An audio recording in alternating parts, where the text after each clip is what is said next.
2024 December 6 പ്രധാനപ്പെട്ട current affairs. ആദ്യമായി പ്രോബ3. European ബഹിരാകാശ ഏജൻസിയുടേതാണ് പ്രോബ3. വിക്ഷേപണ വാഹനം PSLV C-59.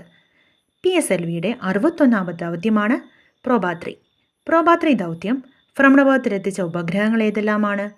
കൊറോണാഗ്രാഫ്, ഒക്യൂറ്റൽ. വിക്ഷേപണ ദിവസം 2024 ഡിസംബർ 5. വിക്ഷേപണ സ്ഥലം സതീഷ് ധവാൻ സ്പേസ് സെൻറ്റർ, ശ്രീഹരിക്കോട്ട. പ്രോബ3യുടെ ഭാരമെന്ന് പറയുന്നത് 550 കിലോഗ്രാമാണ്. ഇതിൻ്റെ ദൗത്യം കൃത്രിമമായി സൂര്യഗ്രഹണം സൃഷ്ടിച്ച് സൂര്യൻ്റെ കൊറോണയെക്കുറിച്ച് പഠിക്കുക. ദൗത്യ കാലാവധി 2 വർഷമാണ്. ISROയുടെ വാണിജ്യ വിഭാഗമായ ന്യൂ സ്പേസ് ഇന്ത്യ ലിമിറ്റഡ് നടത്തുന്ന വാണിജ്യ വിക്ഷേപണമാണ് ഈ പ്രോബ3 എന്ന് പറയുന്നത്. പ്രോബ3 അപ്പം യൂറോപ്യൻ ബഹിരാകാശ ഏജൻസിയുടേതാണ്. PSLVയുടെ 61ാമത് ദൗത്യമാണ്. എത്തിച്ച ഉപഗ്രഹങ്ങളാണ് കൊറോണാഗ്രാഫ്,